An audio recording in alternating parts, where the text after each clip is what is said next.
The blizzard came howling down from the mountains like God's own fury, and Willa Davidson knew she would die out here in the frozen wilderness if she did not find shelter soon. Her fingers had gone numb inside her fine leather gloves, useless, expensive things that her mother had purchased for garden parties and afternoon teas, not for survival in the Wyoming Territory wilderness during the winter of 1878. The horse beneath her stumbled again, exhausted and terrified, its breath coming in great gasping clouds of steam that the wind tore away before they could even form. Willa's own lungs burned with each breath of the knife-sharp air, and she could no longer feel her feet in the stirrups. The elegant traveling dress she wore beneath her heavy coat was soaked through from snow that had worked its way through every seam and opening, and ice had formed in her long, dark hair where it escaped from beneath her hood. She had been a fool to run. She knew that now. But the alternative had been worse than death. Or so it had seemed 3 days ago when she had fled her father's ranch outside of Laramie in the dead of night. Marriage to Theodore Whitmore, a man 30 years her senior with cold eyes and colder hands, a man who looked at her like she was property he had purchased and could not wait to take possession of. The engagement had been arranged without her consent, decided over brandy and cigars between her father and Theodore, sealed with a handshake and the promise of a business merger that would make both men wealthy beyond measure. Willa had endured exactly one dinner alone with her intended, during which he had made it abundantly clear what he expected from a wife: obedience, silence, sons.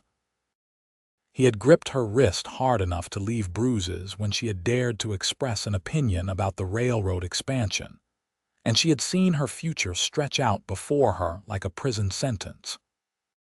So she had taken her favorite horse, what money she could gather, and fled north toward the Montana Territory, toward a distant aunt she barely remembered who had once written to say that Willa would always have a home with her should she need one. But the blizzard had caught her in the mountains, and now she was hopelessly lost, unable to see more than a few feet in any direction through the driving snow. The horse stumbled again, and this time it went down on its front knees. Willa managed to throw herself clear before the animal rolled, landing hard in a snowdrift that came up to her waist. The horse regained its footing and stood trembling, head hanging low, and Willa knew it could not carry her any farther. She grabbed the reins and tried to lead the animal forward, but in which direction she could not say. The world had become nothing but white and cold in the screaming wind. Her legs felt like lead weights, each step requiring all her concentration and will. She lost track of time. Minutes or hours might have passed. The cold was seeping into her bones now, making her thoughts slow and confused. She knew this was dangerous, knew that freezing to death began with a pleasant drowsiness, but she could not seem to care any more. The horse stopped moving, and no amount of pulling would make it take another step. Willa leaned against its neck, seeking what little warmth it could provide, and felt tears freeze on her cheeks. She thought of her mother, who had died when Willa was 12, and wondered if she would see her again soon. She thought of her father, and felt only a distant anger that he had valued his business interests more than his daughter's happiness. She thought of Theodore Whitmore and felt a grim satisfaction that at least he would not have her, even if it meant dying alone in a blizzard. Then, through the howling wind, she heard something, a sound that did not belong to the storm. She lifted her head, straining to hear. There it was again. A voice, deep and commanding, calling out words she could not quite make out. And then a dark shape emerged from the white curtain of snow, a massive figure that resolved itself into a man leading a mule. He was enormous, broad-shouldered and tall, dressed in furs and leather that made him look more like a bear than a man. His face was mostly hidden behind a thick beard and a fur hat pulled low, but she could see his eyes, dark and sharp and taking in her situation with a single glance. He said something, but the wind tore his words away. Then he was beside her, one large hand gripping her elbow with surprising gentleness. He did not waste time with questions. He tied her horse's reins to his mule's pack saddle. Then, before Willa could protest, he picked her up as though she weighed nothing at all and settled her on the mule's back. She tried to speak, to thank him or ask where they were going, but her jaw was shaking too hard from the cold to form words. He said something that sounded like reassurance, his hand briefly touching her boot in what might have been a comforting gesture, and then he took the mule's lead and began walking. Willa clung to the pack saddle and tried to stay conscious. Time became strange and fluid. She was aware of movement, of the man's broad back ahead of her, of the mule's steady plodding through the deep snow. The wind seemed to lessen somewhat, or perhaps she was simply too cold to notice it anymore. She thought she might have dozed, because suddenly they were no longer moving and the man was lifting her down from the mule. They were in front of a cabin, low and solid and built into the side of a hill so that it seemed to be part of the mountain itself. He carried her to the door, kicked it open, and brought her into warmth and shelter. The sudden absence of wind was shocking. She could hear the storm still raging outside, but in here, there was stillness and the blessed relief of being out of the cold. He set her down in a chair near a pot-bellied stove that radiated heat, then moved quickly and efficiently around the small space. She heard him go back outside, heard the mule and her horse being led away, presumably to some kind of shelter. Then he was back, closing the door firmly and dropping a heavy bar into place to secure it. He moved to the stove and began building up the fire, adding wood until the flames roared. Willa sat and shivered and tried to take in her surroundings. The cabin was small but well built, with thick log walls and a solid roof that kept out the wind and snow. There was one room that she could see, with a bed against one wall, a rough wooden table and chairs, shelves holding supplies, and various tools and equipment hanging from pegs.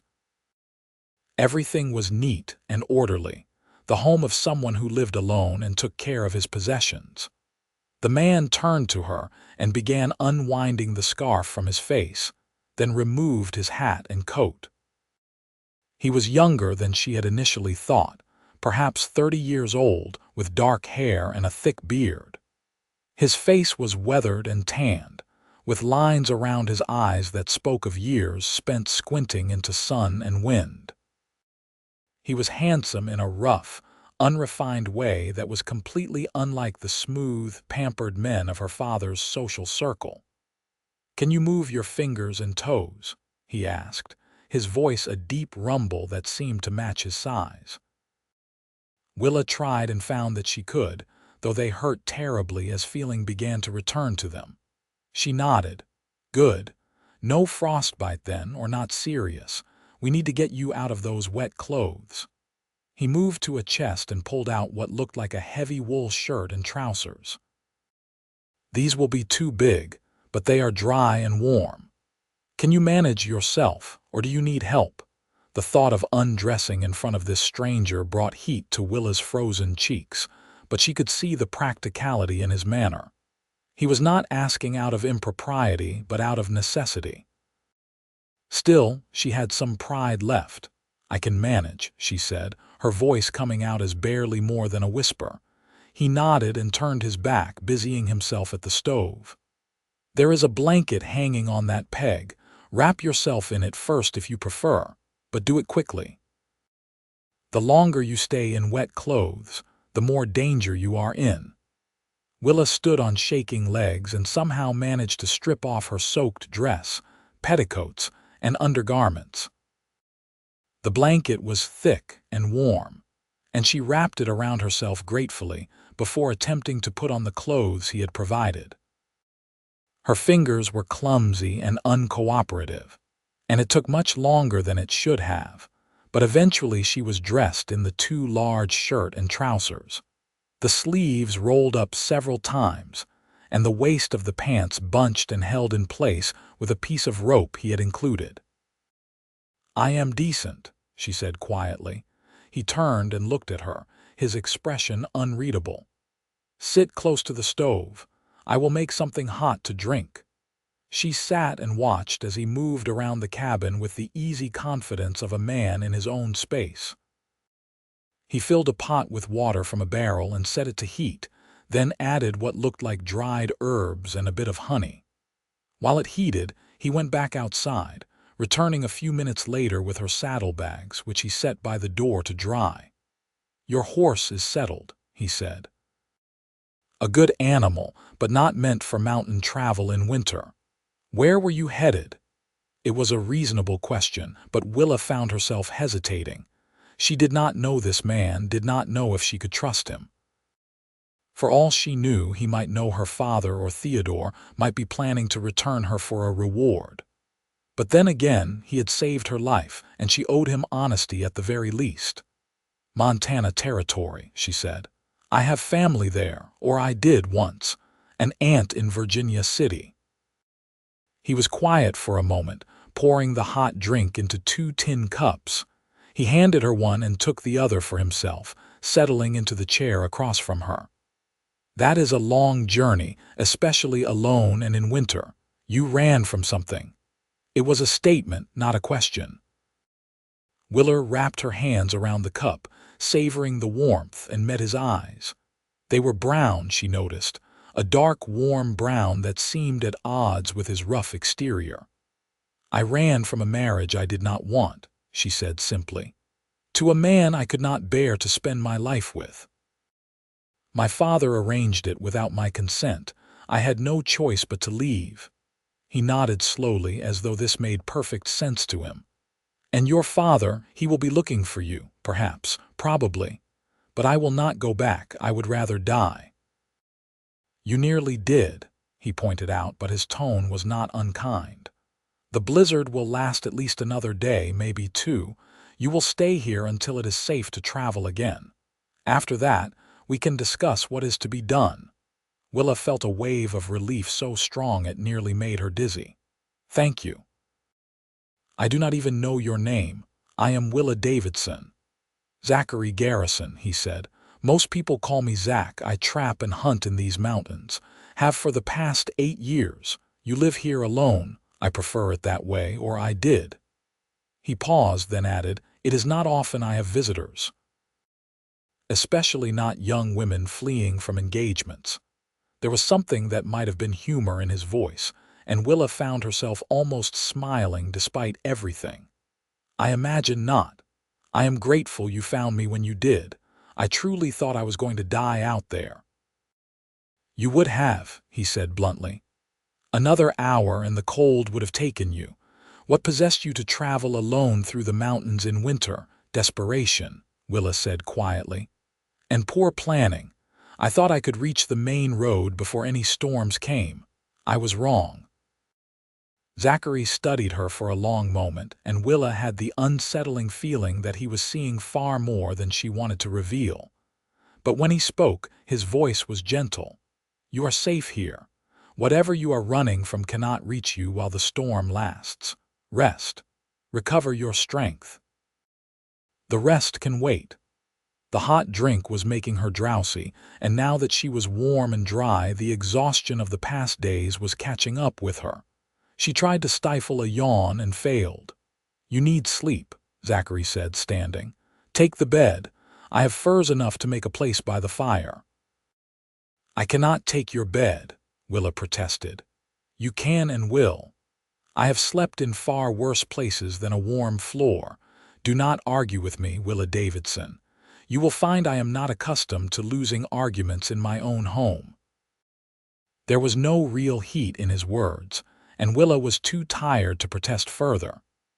She moved to the bed, which was surprisingly comfortable, with a thick mattress stuffed with what smelled like sweet grass and layered with wool blankets and fur robes.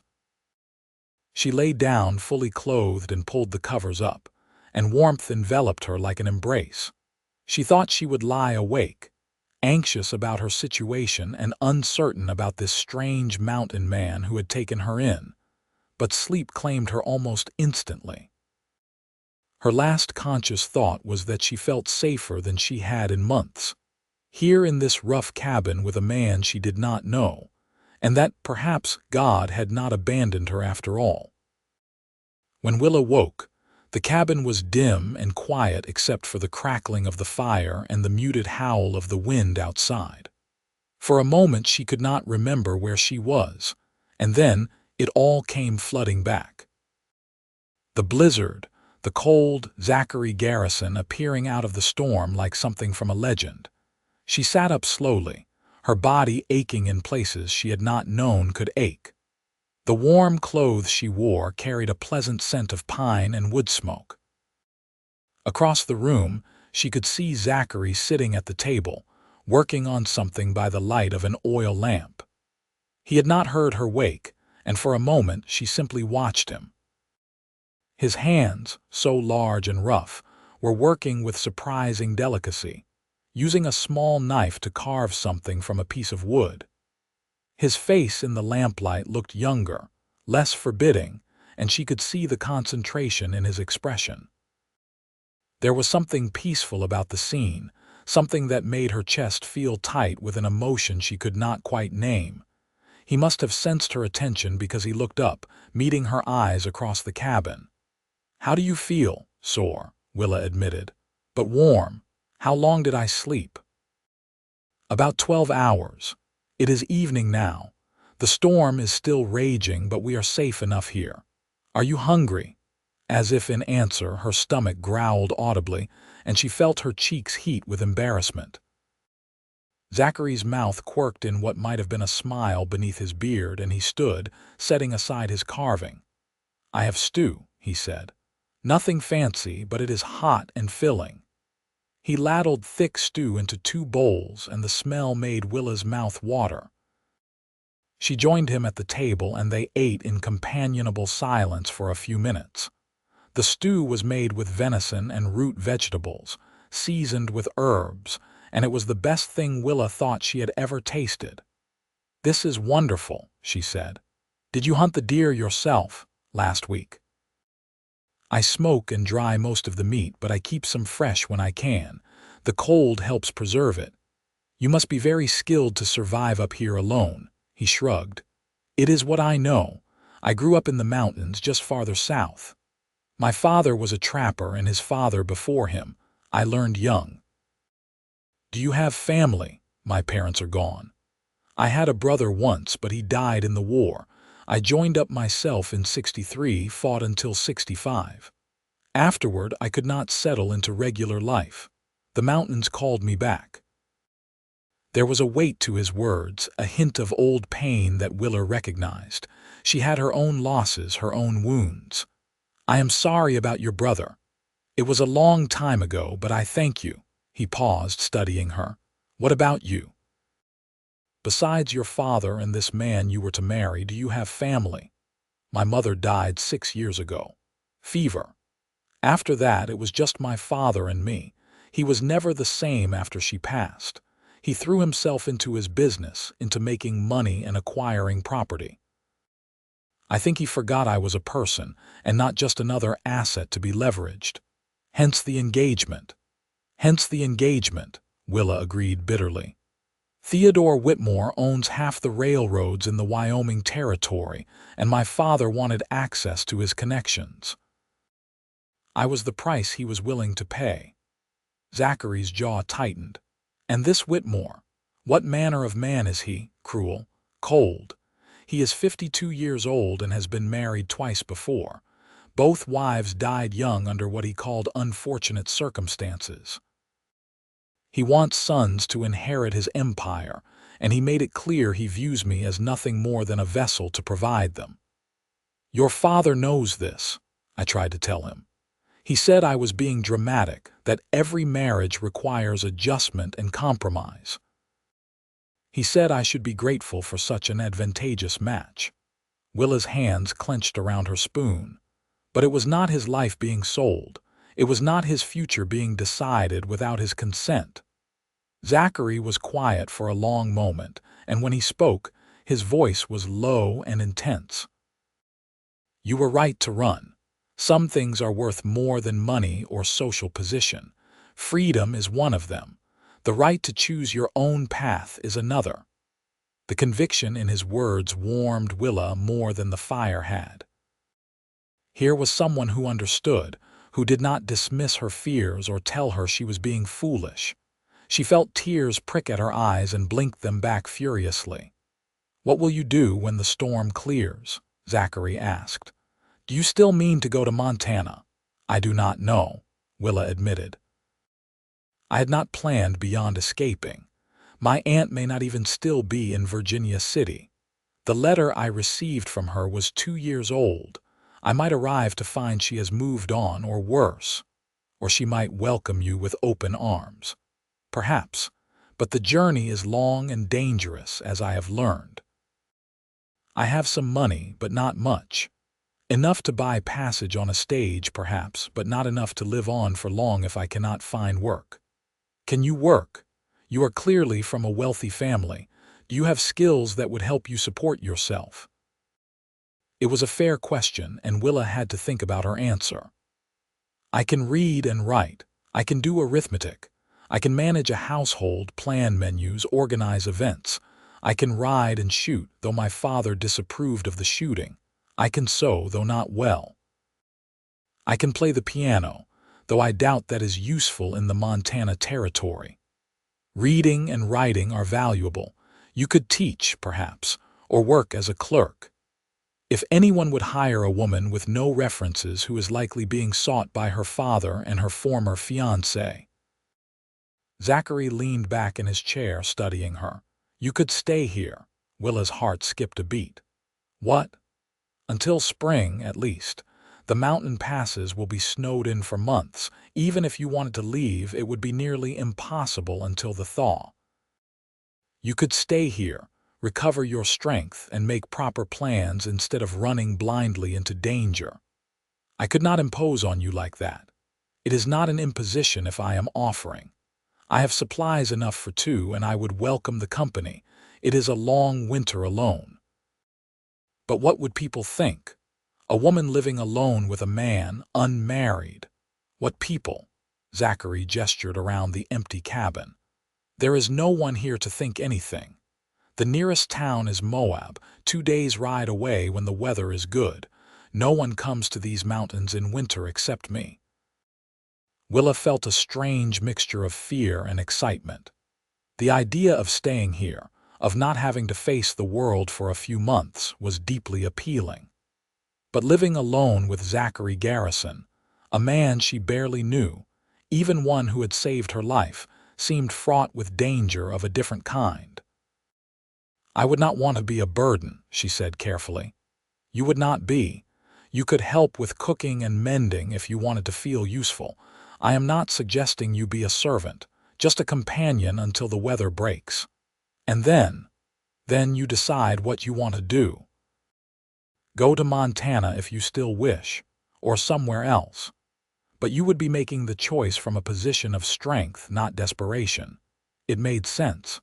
More sense than anything else Willa could think of. And beneath the practical considerations, there was something else, something she did not want to examine too closely. She felt safe here with Zachary. She felt seen and heard in a way she had not felt in years. The thought of leaving that behind, even for the uncertain promise of family in Montana, made her chest ache.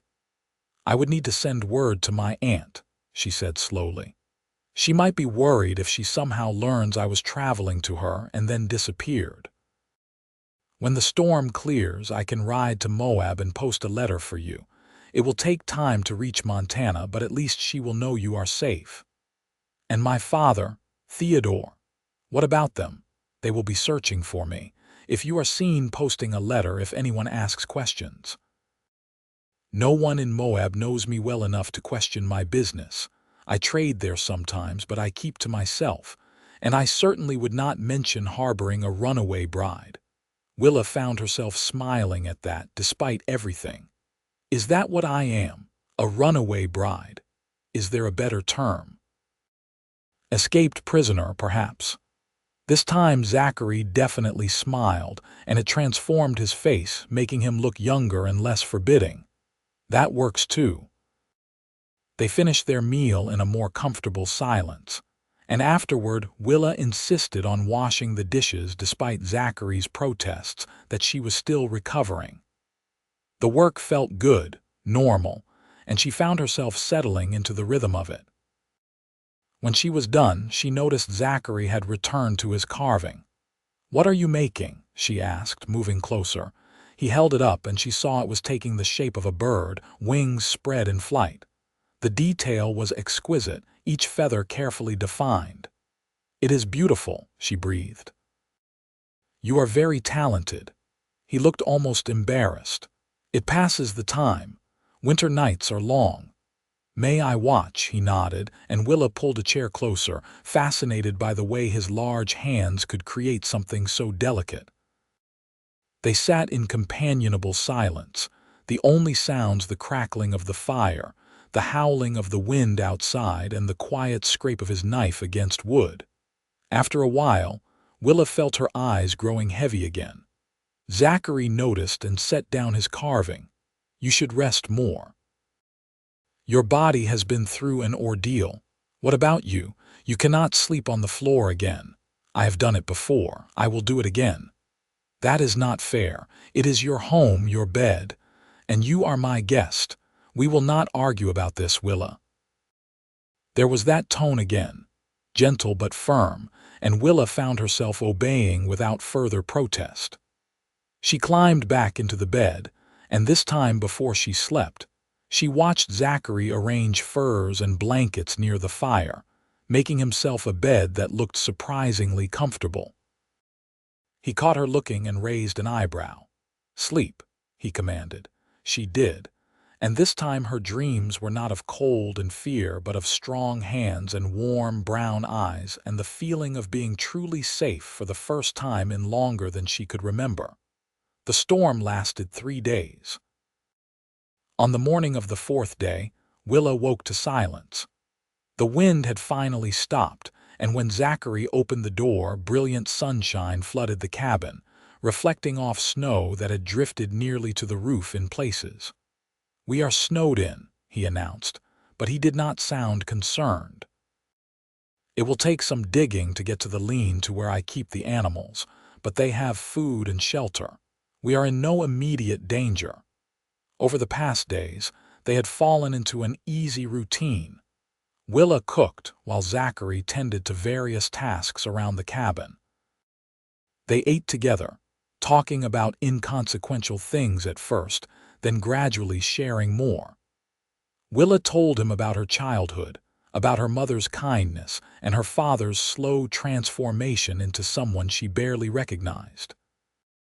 Zachary spoke of his years in the war, of things he had seen that still haunted him, of why he had chosen solitude over society.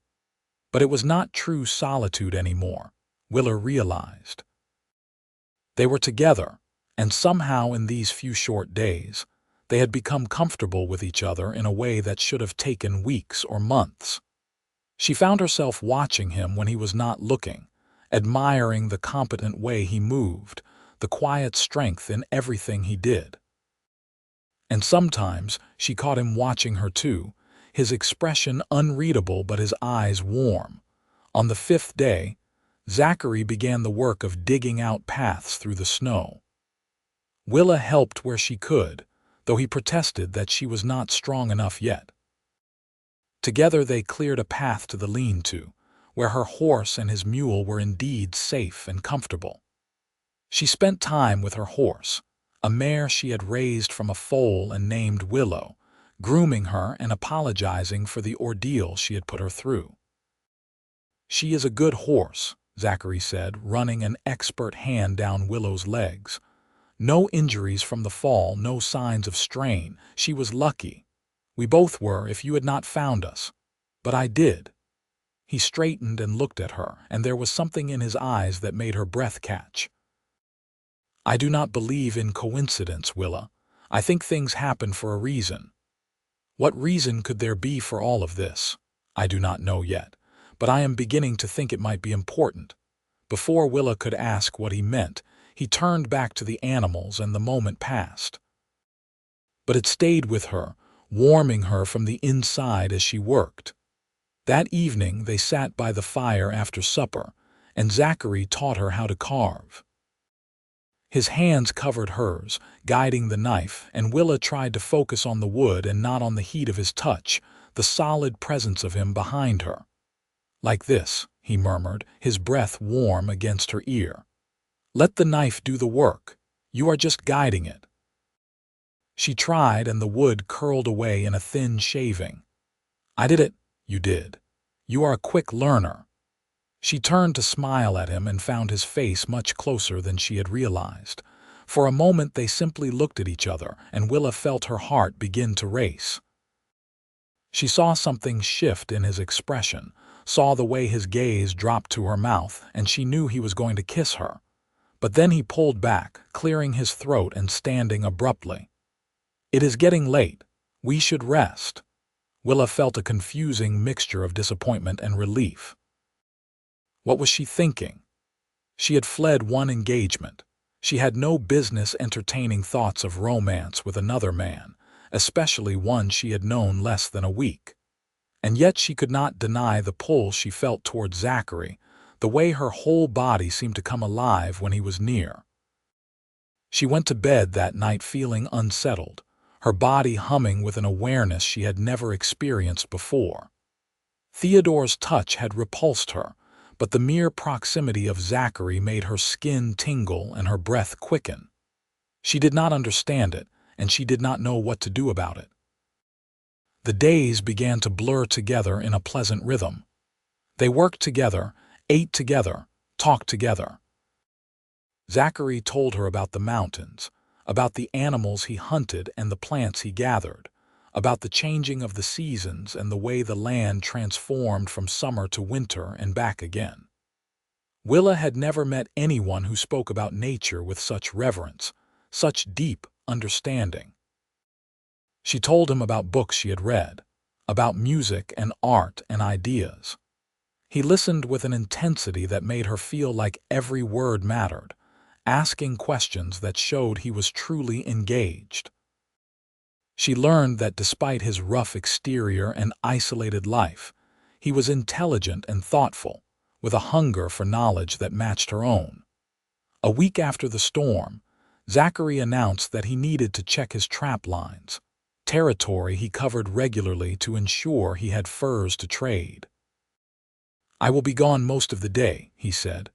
"Will you be all right here alone?" "Of course," Willa said, trying not to show how much the thought of his absence bothered her. "I am not a child." "I know that," he said quietly, and something in his tone made her look up. He was watching her with an expression she was starting to recognize, one that made her feel warm and nervous all at once. "But I still worry. If I am not back by dark, do not come looking for me. Stay inside, keep the fire going. Promise me." "I promise." He left, and the cabin felt empty without him. Willa busied herself with tasks, mending one of his shirts that had torn, organizing the supplies on the shelves, even attempting to make bread with the sourdough starter he kept. But her mind kept wandering to Zachary, to the way he smiled at her jokes, to the sound of his voice, to the feeling of safety and rightness she had when he was near. She was falling in love with him. The realization hit her with startling clarity as she kneaded the bread dough.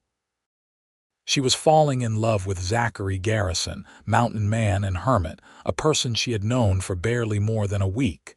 It was madness. It was impossible. It was the most real thing she had ever felt. But what did he feel? He was kind to her, certainly. He seemed to enjoy her company. But that did not mean he returned her feelings.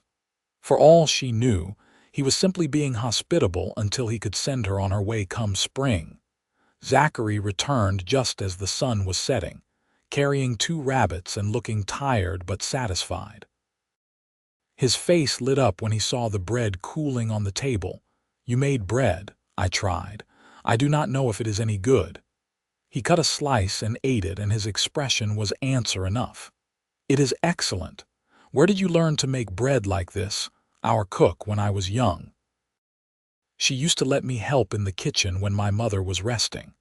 My father did not approve, said it was beneath me, but I loved it." "There is nothing beneath anyone in honest work," Zachary said firmly. "Your father was wrong about many things, I think." They ate the rabbits roasted with wild onions and herbs, and the bread with butter Zachary had traded for on his last trip to Moab. It was a simple meal, but Willa thought it was the best she had ever had. Here in this warm cabin with this man who made her feel things she had never felt before. After supper, Zachary pulled out a battered book from a shelf. "Do you like poetry?" "I do," Willa said, surprised. "I would not have taken you for a poetry reader." "I am full of surprises." He handed her the book. "Would you read to me?"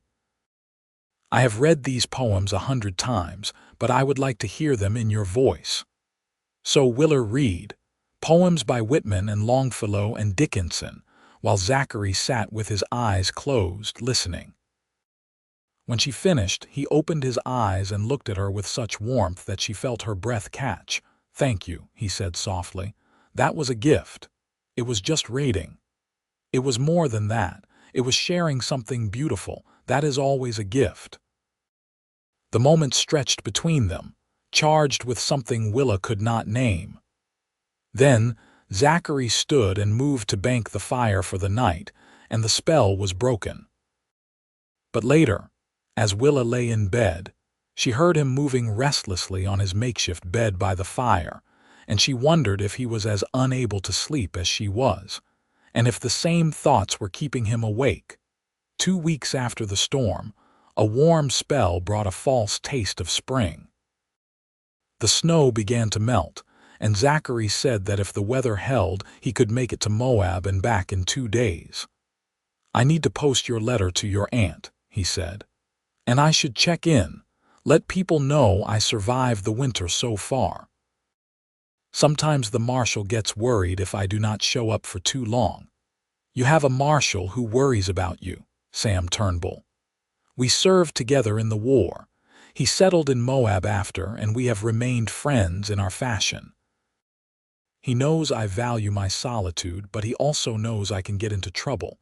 It is a balance. Will you tell him about me?" Zachary was quiet for a moment. "I will not lie if he asks directly, but I see no reason to volunteer information. As far as anyone in Moab knows, you do not exist." Willa had written the letter to her aunt carefully, saying only that she was safe and would explain everything when they could meet in person, and giving no return address. She handed it to Zachary along with money for the postage. "Be safe," she said, and was alarmed by how much she meant it, how much the thought of something happening to him terrified her. "I will return," he promised. 2 days, 3 at most if the weather turns. He left at dawn, and Willa tried not to watch him disappear down the mountain path. She spent the day working, trying to keep busy, but everything reminded her of him. The chair where he sat for meals, the furs where he slept, the half-finished carving on the table. She picked it up, the bird he had been working on, and marveled again at the skill in it. Night came, and the cabin felt too empty. She lay in bed and stared at the ceiling and admitted to herself what she had been avoiding. She did not want to leave in the spring. She did not want to go to Montana or anywhere else. She wanted to stay here in these mountains with Zachary. But what if he did not want that? What if he was simply being kind, giving her shelter until she could move on? The thought made her chest ache. The next day passed even more slowly. Willa cleaned everything that could be cleaned, reorganized everything that could be organized, and finally, in desperation, went outside to practice shooting with Zachary's spare rifle. He had shown her how to load and fire it. insisting that she needed to be able to defend herself if necessary.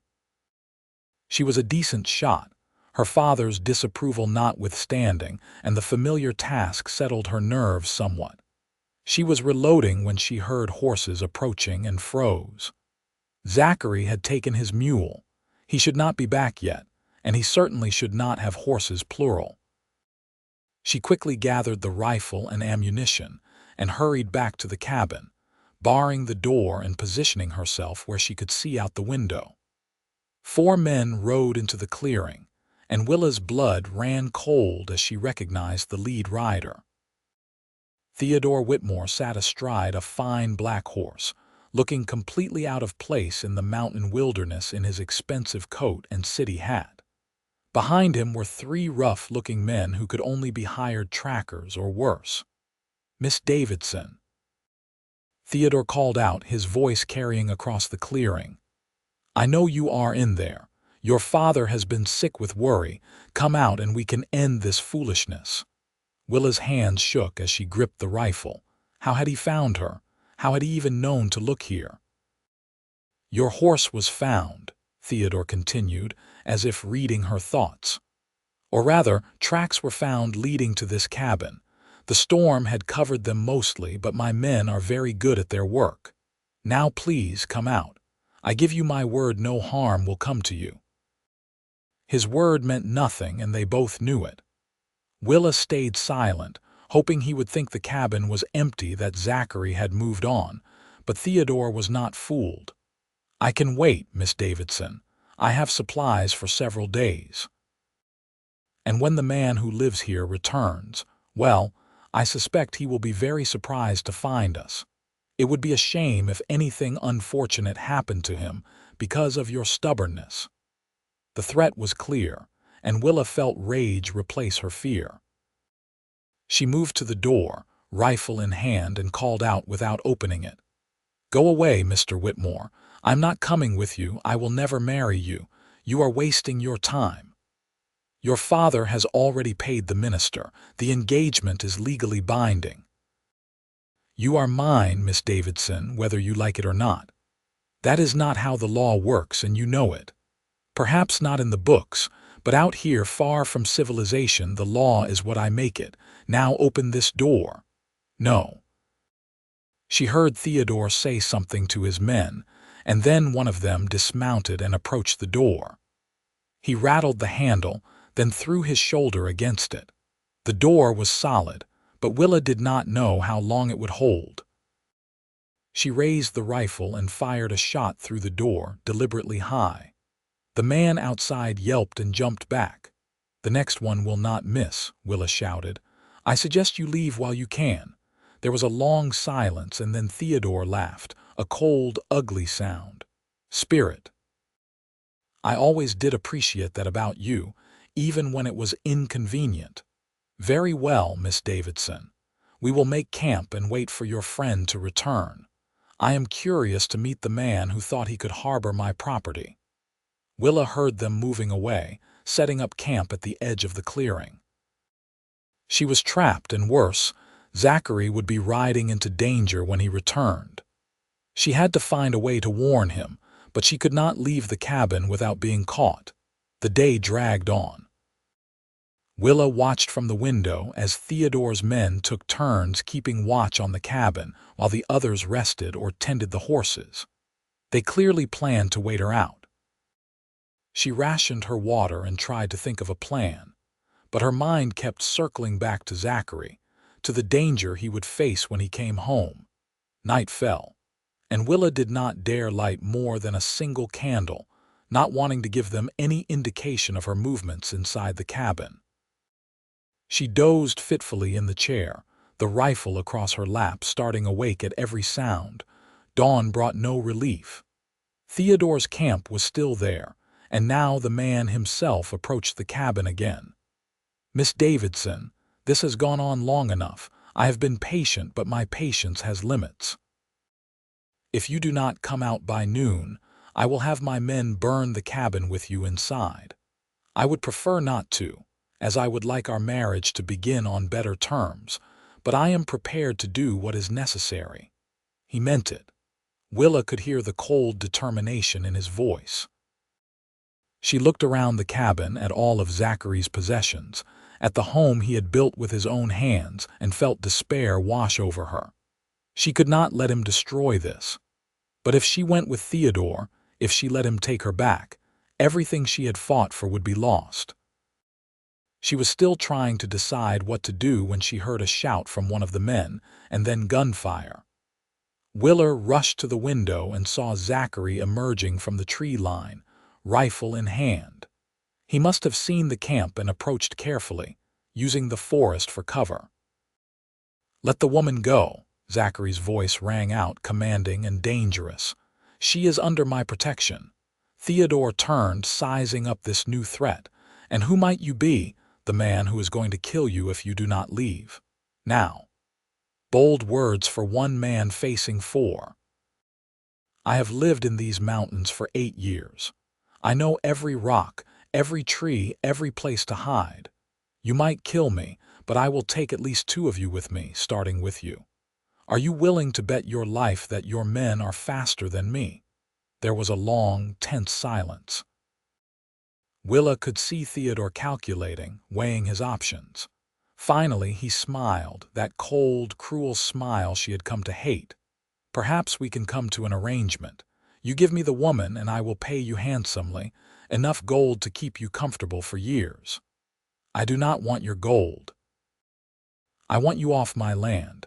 She is my fiancée, legally promised to me. You are harboring stolen property." "She is a person, not property, and she made her choice. Honor it and leave." "I am afraid I cannot do that."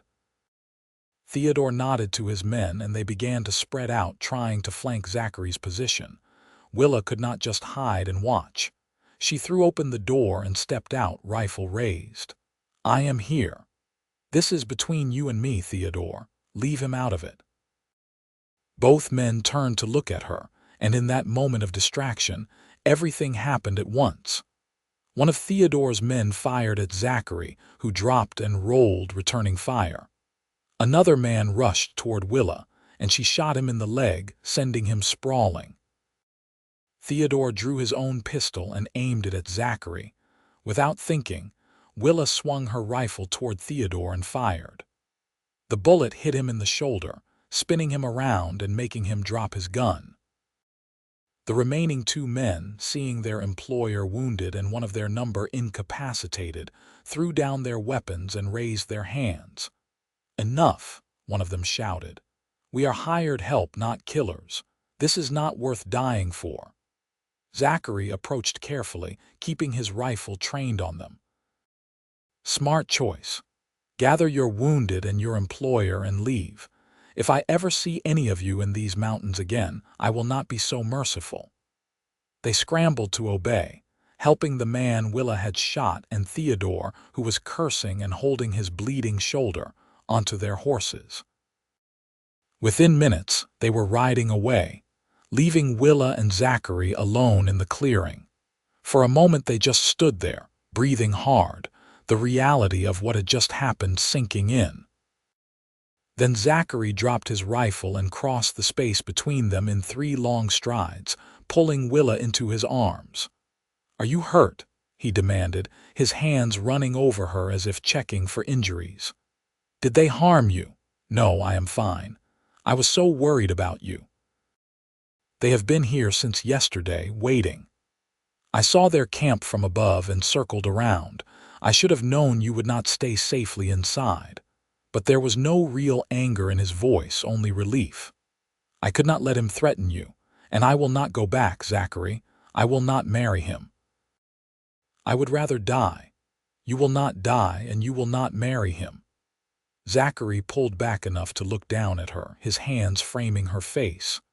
"Willa, I know this is fast. I know we have only known each other a few weeks, but I cannot let you go. I do not want you to leave in the spring. I want you to stay with me, always." Willa's heart felt like it might burst. "Do you mean that?" "Every word. I am not good with fancy speeches, but I know what I feel. I love you, Willa Davidson. I think I have loved you since the moment I saw you in that blizzard, so stubborn and brave and determined to survive. Stay with me. Marry me. Make this cabin a home instead of just a place to exist. Tears spilled down Willa's cheeks, but they were tears of joy. Yes, yes, I will marry you. I love you too, Zachary. So much it frightens me. He kissed her then, and it was nothing like the cold, possessive kiss Theodore had forced on her during their one dinner. This was warm and tender and full of promise. This was a kiss between equals, between partners, between two people who had found each other against all odds. When they finally broke apart, both breathless, Zachary rested his forehead against hers. We should go inside. Make sure they are really gone and not planning to circle back. They went into the cabin, and Zachary barred the door securely. He checked his supplies, making sure everything was as it should be, and then turned to Willa with a more serious expression. Theodore might come back with more men, or your father might send someone else. We need to make this legal and binding so that no one can claim you are promised elsewhere. How? The nearest town is Moab, and you said it is 2 days' ride. In good weather, yes, but I know a shortcut, a path the locals use that cuts through the high pass. We could make it in 1 day if we started at dawn. Marshal Turnbull could marry us. He has the authority. So soon? Is it too soon? Zachary asked, suddenly uncertain. I do not want to rush you if you are not ready. No, it is not too soon. I am ready. I was ready the moment I admitted to myself that I love you. Willa stepped closer, taking his hands. I want to be your wife, Zachary. The sooner the better. Relief flooded his features, and he pulled her close again. Then we leave at first light. Pack only what you need. We will come back here after, and this will be our home. That night, they talked late into the evening, making plans for their future. Zachary told her about the valleys where wildflowers grew in the spring, about the stream where he fished in summer, about all the beauty of the mountains he wanted to show her. Willa talked about maybe starting a small garden, about keeping chickens, about the life they could build together. It will not be easy, Zachary warned. The winters are hard. We will be isolated. There will be times when we have only each other to rely on. That sounds perfect, Willa said, and meant it. She had grown up in luxury and found it hollow. This simple life with a man who truly saw her, truly valued her, was worth more than all her father's wealth. They left at dawn, riding hard for Moab. The journey was grueling, the high pass narrow and treacherous, but Zachary guided them through with the confidence of someone who knew these mountains intimately. They reached Moab as the sun was setting, and Zachary led them directly to the marshal's office. Sam Turnbull was a grizzled man in his 50s with sharp eyes and a no-nonsense demeanor. He looked Zachary up and down, then turned his gaze to Willa, and she had the feeling he was seeing far more than she wanted to reveal. Zachary Garrison, he said slowly. Did not expect to see you in town this time of year, and with a lady no less. Sam, this is Willa Davidson. She needs help, and I aim to give it to her. What kind of help? Zachary explained the situation, leaving out no detail. To Willa's surprise, Sam listened without interruption, his expression growing grimmer as the story unfolded. So Theodore Whitmore is hunting her, he said when Zachary finished. That is a problem. He has connections, and he is not a man who likes to lose. Which is why we need to be married. Legally and properly, so there is no question. Sam looked at Willa. Is this what you want, madam? No one is forcing you. No one is forcing me, Willa said firmly. I choose this. I choose Zachary, and your father, he will not be pleased. My father sold me like livestock. I no longer care about his pleasure or displeasure. Sam nodded slowly. Fair enough. Zachary, you know what you are taking on. There might be trouble from this. I can handle trouble. I know you can. That is not what I am asking. I am asking if you are ready to take on a wife, to share your life, to have someone depending on you again. I am, Zachary said, and the certainty in his voice made Willa's heart swell. "I love her, Sam. I want to marry her and protect her and build a life with her." "Then I suppose I will be performing a wedding. You will need a witness. I will fetch my wife. She will be delighted." Mrs. Turnbull was indeed delighted, a warm, motherly woman who immediately took Willa under her wing. She insisted that Willa could not get married in travel-stained clothes, and produced a simple but lovely dress in a soft blue that fit well enough with a few quick adjustments. "Every bride deserves to feel beautiful," she said, pinning up Willa's hair and adding a ribbon. "Even in a frontier town with a rushed wedding." The ceremony was brief but heartfelt. Zachary stood beside Willa in the small parlor of the marshal's house, holding her hands and speaking his vows with quiet intensity. Willa repeated her own vows, her voice steady and sure. When Sam pronounced them married, Zachary kissed her with a tenderness that made Mrs. Turnbull sigh happily. "You will stay the night," Mrs. Turnbull insisted. "I will not have newlyweds riding through the mountains in the dark. We have a spare room, and I will make a proper wedding supper." Zachary looked like he wanted to argue, but Willa touched his arm. It would be nice, and safer. So they stayed, and Mrs. Turnbull did indeed make a feast with roasted chicken and fresh bread and vegetables from her winter stores. Sam produced a bottle of whiskey, and they toasted the new couple. It felt strange and wonderful to Willa, this impromptu celebration with virtual strangers who were treating them with such kindness. After supper, Sam pulled Zachary aside for a private word, and Mrs. Turnbull walked with Willa in the small garden behind the house. "He is a good man," she said. "Zachary, Sam speaks highly of him, and my husband is not free with his praise." "I know he is good," Willa said. "He saved my life in more ways than one. Marriage is not easy, even between people who love each other. But if you face the challenges together, support each other, it can be the greatest joy you will ever know." Mrs. Turnbull patted her hand. "I think you two will do just fine." That night in the small guest room, Willa and Zachary lay together as husband and wife for the first time. He was gentle and patient, and if Willa was nervous, his tenderness soothed her fears. Afterward, wrapped in his arms, she felt a contentment she had never known existed. "Are you happy?" Zachary asked softly. "Happier than I have ever been. Are you?" "More than I knew was possible." He kissed her forehead. "Thank you for taking a chance on a rough mountain man. Thank you for saving a stubborn woman from a blizzard." They left Moab the next morning, Sam having prepared the official marriage certificate that would protect them from any legal challenges. Mrs. Turnbull packed them food for the journey and made Willa promise to visit when the weather permitted. The ride back to the cabin felt different.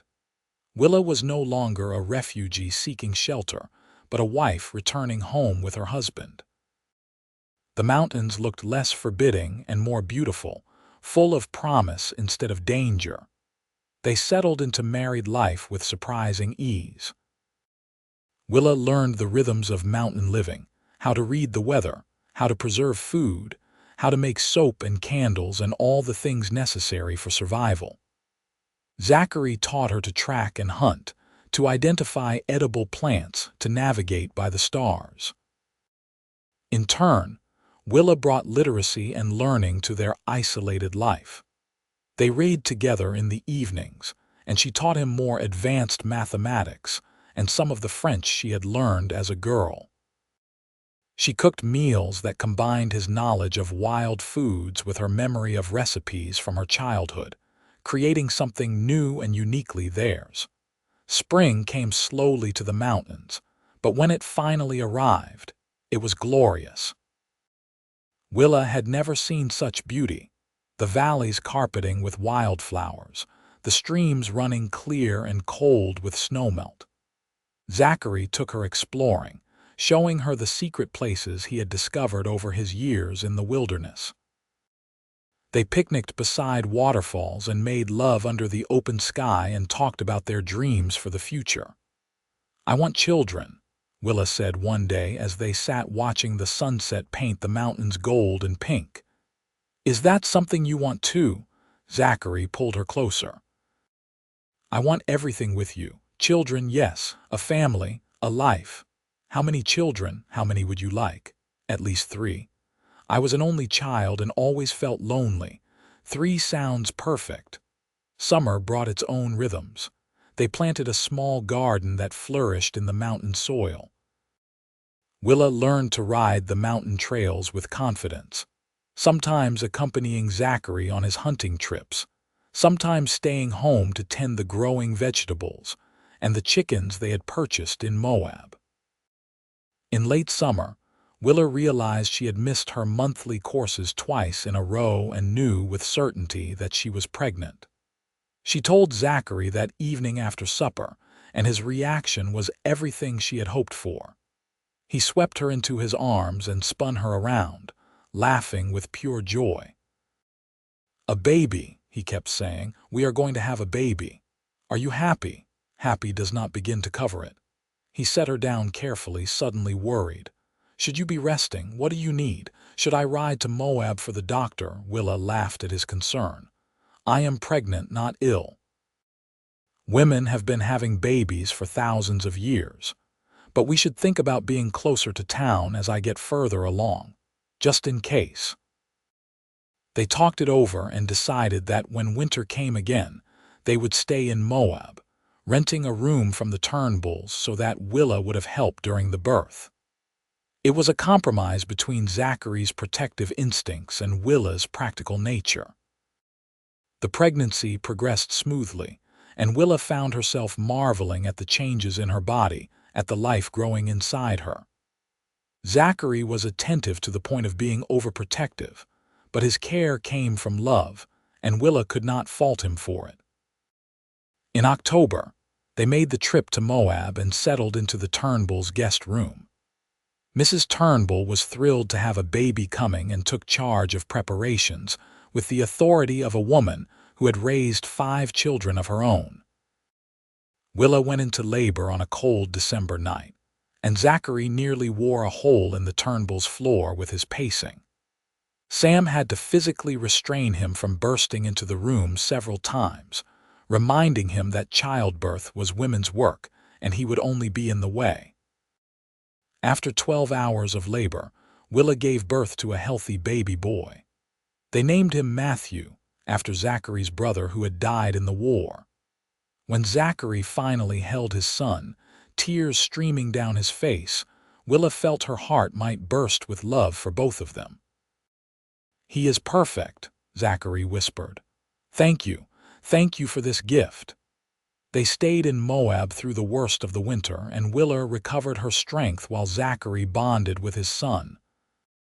Matthew was a good baby, healthy and strong, and Willa loved watching Zachary with him, marveling at how such a large, rough man could be so gentle with something so small. In the spring, they returned to their cabin, now a family of 3. The mountains were as beautiful as ever, but now Willa saw them through new eyes. This was where her son would grow up, learning the land and its ways from his father, learning reading and history from his mother.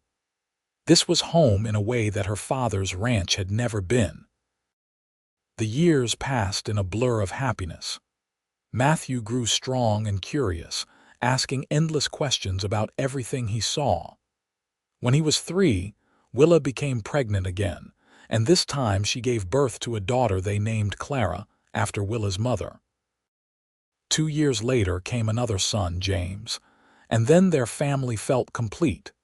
They had expanded the cabin, adding rooms for the children and a larger kitchen. Zachary had become expert at building, and the house grew organically, sprawling across the clearing in a way that felt natural rather than planned. They kept more animals now, cows for milk and chickens for eggs, and the garden had expanded to provide most of their vegetables. Willa sometimes thought about her old life, wondered if her father ever regretted his choices, or if Theodore had found some other woman to torment into marriage. But these thoughts came rarely and mattered less with each passing year.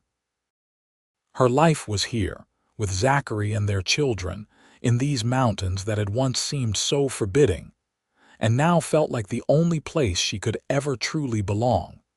Matthew was 10, Clara 7, and James 5 when they had unexpected visitors. A carriage came slowly up the mountain road, entirely unsuited for the rough terrain, and Willa felt a flutter of unease as she recognized the Davidson family crest on the door. Her father stepped out, older and thinner than she remembered, his face lined with age and what might have been regret. Behind him was a lawyer, and Willa's first instinct was to gather her children and run. But Zachary put a steadying hand on her shoulder. "We face this together," he said quietly. Her father approached slowly, his eyes taking in the cabin, the children, Willa in her simple homespun dress so different from the silk gown she had once worn. When he spoke, his voice was hoarse. "Willa, you look well." "What do you want?" Willa asked, her voice cold. "To apologize." "To ask forgiveness, to make amends if you will allow it." It was the last thing she had expected. "Why now? It has been 12 years. Because I have been a fool, because I let pride and greed blind me to what mattered. Because your mother came to me in a dream and told me to find my daughter before it was too late." He looked at Zachary, then at the children. "You have built a family, a good life, without my help and despite my interference." "I had help," Willa said, moving closer to Zachary. "From a good man who values me for who I am, not for what I can bring to a business arrangement." Her father nodded. "I can see that. Mr. Garrison, I owe you thanks for protecting my daughter when I failed to do so." Zachary inclined his head slightly but said nothing, and Willa loved him for his quiet strength. The lawyer cleared his throat. "Mr. Davidson would like to settle his estate. He has no other heirs. Upon his death, everything will come to you, Mrs. Garrison. The ranch, the investments, all of it." "I do not want it," Willa said immediately. "I know," her father said. "But it is yours nonetheless. What you do with it is your choice. Sell it, give it away, turn it into a school or a hospital. I do not care. I just want to know that I did right by you in the end." Willa looked at Zachary, who squeezed her hand. The choice was hers, and they both knew it. "I will accept it," she said slowly. "On one condition: you stay for supper, meet your grandchildren, spend one evening as part of this family you threw away." Her father's eyes filled with tears. "I would like that very much." It was awkward at first, this reunion with a man who had hurt her so deeply, but the children, curious and friendly, broke the ice. Matthew peppered his grandfather with questions about the ranch and the wider world. Clara showed him her drawings. James, shy at first, eventually climbed into the old man's lap and fell asleep there. Over supper, Willa's father told them what had happened after she fled. Theodore Whitmore had tried to blame Zachary for Willa's disappearance, had even attempted to press charges. But Sam Turnbull had stood firm, producing the marriage certificate and making it clear that Willa had made her choice freely.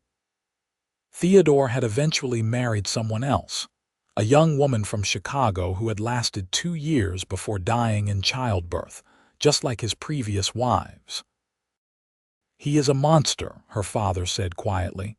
"I should have seen it. Your mother would have seen it. I am sorry, Willa, sorrier than I can ever express." "I forgive you," Willa found herself saying and realized she meant it. Holding on to anger and resentment served no purpose. She had built a new life, a better life, and her father's choices had led her to Zachary. In a strange way, she owed him thanks for that, though she would not say so aloud. Her father stayed 3 days, getting to know his grandchildren and seeing how Willa and Zachary had built their life. When he left, he looked more at peace than he had when he arrived. "You are happy," he said to Willa as he prepared to leave. "Truly happy. That is all your mother ever wanted for you. I am glad you found it, even though I nearly destroyed your chance." "I am happy," Willa confirmed. "Happier than I ever thought possible." He kissed her forehead, the first affectionate gesture he had made in years, and climbed into his carriage. Willa never saw him again. He died peacefully in his sleep 6 months later, and true to his word, everything came to her. She and Zachary discussed what to do with the inheritance at length. In the end, they sold the ranch and most of the investments, keeping only enough to ensure their children would have opportunities if they wanted them. The rest they used to establish a school in Moab for children whose families could not afford the tuition, and a fund to help women escape bad situations, just as Willa had once needed to escape. The children grew up strong and capable, equally at home in the wilderness and in town. Matthew became a guide, leading people through the mountains his father had taught him to love. Clara married a teacher and opened a bookshop in Moab, creating a hub of culture and learning on the frontier. James studied law and used his education to fight for justice, particularly for those who had no voice. Willa and Zachary grew old together, their love deepening with each passing year. They became the couple that young people looked to as an example, the mountain man and the woman he had saved from a blizzard, who had built an entire life from a single moment of fate. On their 30th wedding anniversary, Zachary carved Willa a bird in flight, just like the one he had been making the first night she had watched him work. But this one was even more detailed, more beautiful, and when she held it, she could see the love and skill that had gone into every feather. "It is us," he said. "You gave me wings I did not know I needed. You taught me how to fly." "You saved me," Willa countered. "In every way a person can be saved." "We saved each other," Zachary said, pulling her close, "and I would do it all again in a heartbeat." They sat on the porch of their cabin, now more of a house than the simple structure it had once been, and watched the sunset paint the mountains in shades of gold and rose. Their grandchildren were playing in the clearing, the sound of their laughter carried on the evening breeze. "Do you ever regret it?" Zachary asked. "Giving up the life you could have had, the comfort and luxury?" "Not for a single moment," Willa said, lacing her fingers through his. "This is the life I was meant to live. You are the man I was meant to love. Everything else was just a path leading me here. I love you, Willa Garrison. And I love you, Zachary Garrison, until my last breath and beyond." As the stars began to appear in the darkening sky, they sat together in comfortable silence. Two souls who had found each other against all odds and built something beautiful from the ashes of Willa's old life. The mountains stood eternal around them, witnesses to their love story, guardians of the life they had created. And in the years that followed, they would tell their story to their grandchildren and great-grandchildren, the tale of how a mountain man saved a woman from a blizzard, and how she had been running from a loveless engagement into the arms of true love. It became a legend in Moab and the surrounding territories, a story of courage and choice and the power of two hearts finding each other in the wilderness. When Zachary finally passed at the age of 78, peaceful in his sleep with Willa beside him, she grieved deeply, but not without joy. They had lived a full life together, raised a beautiful family, and loved each other with a depth and passion that most people never knew. She followed him 2 years later, and they were buried together on the mountain they had loved, under the wide Wyoming sky. Their children and grandchildren kept the cabin as a family retreat, a place to gather and remember and tell the story of Willa and Zachary to each new generation.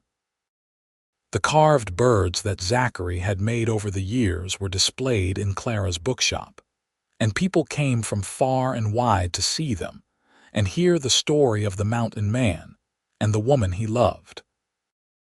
And on cold winter nights, when the wind howled down from the peaks and snow blanketed the ground, people in Moab would gather around fires and tell the story of how love could bloom even in the harshest conditions, how two people could find each other in a blizzard and build a life that would last not just their lifetimes but echo through the generations.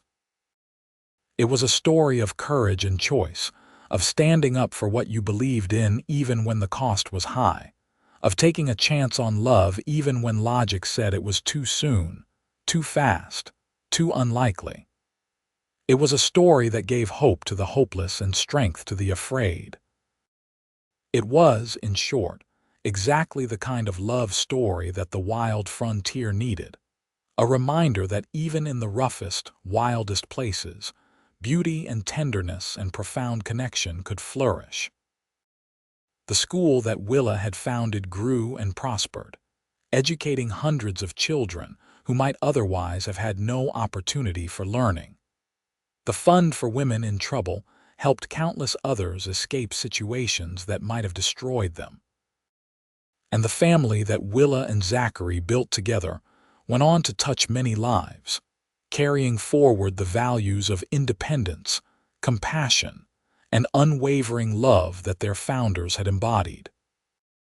In the end, what had started as a desperate flight from a loveless engagement had transformed into a legacy of love that touched an entire community and beyond. Willa had run from Theodore Whitmore and found Zachary Garrison. She had fled from a life of luxury and constraint and found freedom and purpose in the mountains. She had thought she was running away, but in truth, she had been running toward her destiny all along. And Zachary, the solitary mountain man who had thought he preferred isolation, had discovered that the right person could transform loneliness into companionship, silence into conversation, and existence into true living. He had saved Willa from the blizzard, but she had saved him from a life half-lived, from a future of emotional isolation and gradual withdrawal from the world. Together, they had proven that love could conquer distance and difference, that two people from completely different worlds could meet in the middle and build something stronger than either could have created alone.